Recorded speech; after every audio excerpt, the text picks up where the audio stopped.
Live from Studio G in the heart of America, I'm Steve Gruber, fighting for you from the foxhole of freedom.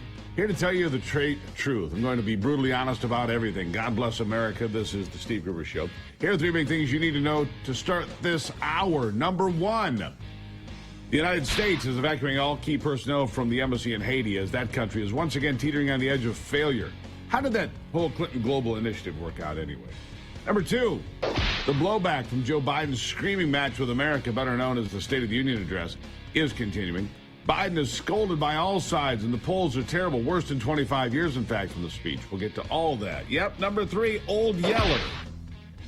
Old Yeller, better known as Joe Biden, back to acting the way he normally does, slurring, confused, and seemingly unsure of what's going on a fair amount of the time. Now, this is in stark contrast with what the Democrats wanted you to believe right after the State of the Union speech.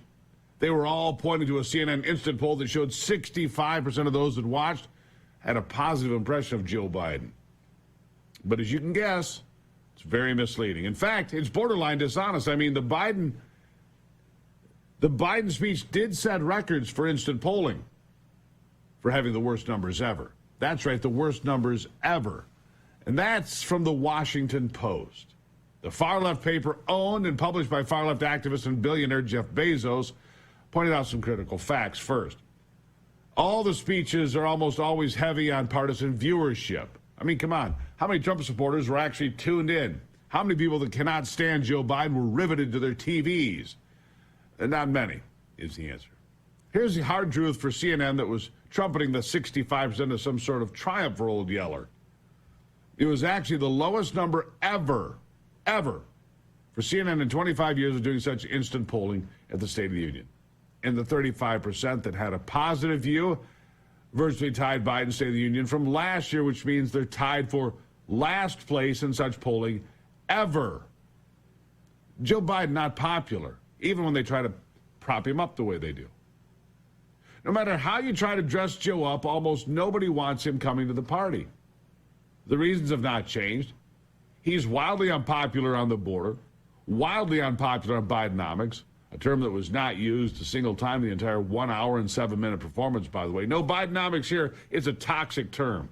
And now, post-State of the Union, Biden is struggling again. And granted, it will not get as many eyeballs like the inflation that Biden triggered with reckless spending and printing of money. People seeing Joe Biden as weak and unable to do the job is cumulative.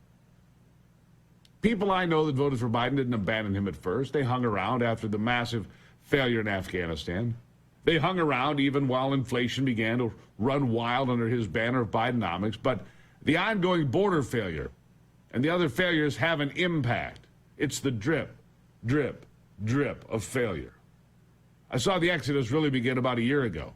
And I can tell you any short-term bump in the polls is going to fall the next time an American citizen is murdered by an illegal alien in this country because of Biden's failed policies, intentional policies that are failing this country. One of the most embarrassing moments during Biden's angry State of the Union, of course, was mispronouncing Laken Riley's name twice while admitting she was killed by an illegal alien and then admitting many others have died too before making it about himself, as he always does. Listen to this. Lincoln Riley, an innocent young woman who was killed by an illegal. That's right. But how many of thousands of people being killed by illegals? To her parents, I say, my heart goes out to you, having lost children myself. I understand. But look, if we change the dynamic at the border, people pay these. All right, enough. Biden doesn't seem to understand that Laken, not Lincoln, is the face of his self-imposed border crisis.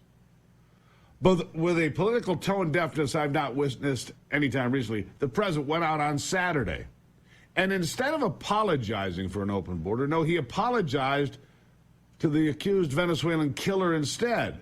This happened during an interview on MSNBC. Joe laughed it off. Yeah, on MSNBC, Joe Biden apologized to the killer of Laken Riley for calling him an illegal, while dodging the whole point that he is responsible for her death and thousands more. Listen to this embarrassment. But during your response to her heckling of you, you used the word illegal.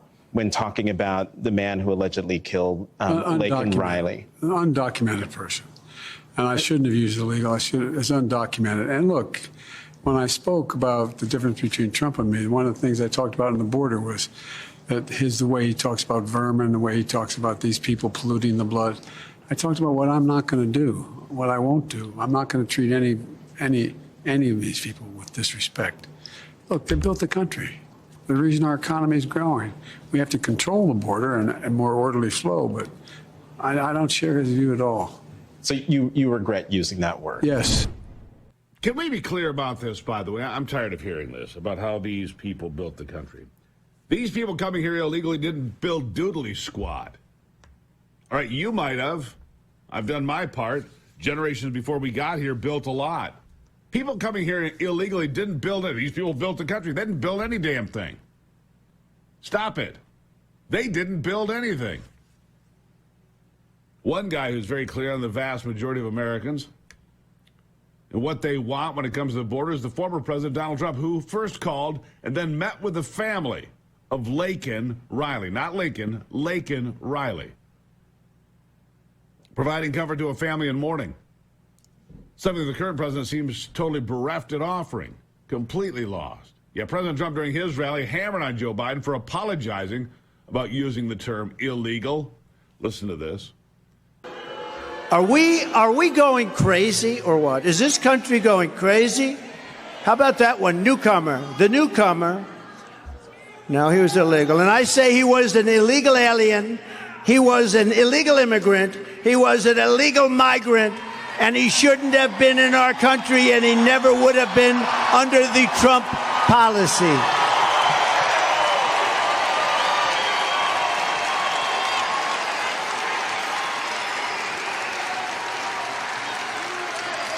And Biden should be apologizing for apologizing to this killer. Yeah, apologizing. This will be the deciding issue of 2024. I know the Democrats want to make the election all about abortion, and they will have some luck with that, but not enough to turn back the tides of an open border in the ensuing crisis. There's something else that's very obvious today, too, and that is that they can only go to the well once in a while for whatever they gave old Yeller on Thursday. He sounded like a guy jacked up on cocaine or amphetamines or both. By the next day, however, the buzz had worn off. Joe was back to mumbling, stumbling, and bumbling. We're going to get to that because I want you to see where we went on Thursday night to where we were Friday midday and Saturday over the weekend. Yeah, it was a tale of two Joes.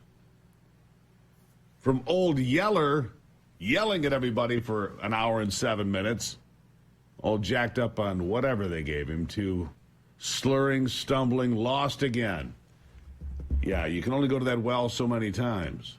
Can you do it for 3 debates? Or any debates? I can't debate. Trump will lie. Yeah, we know what's going to happen. I'll be back.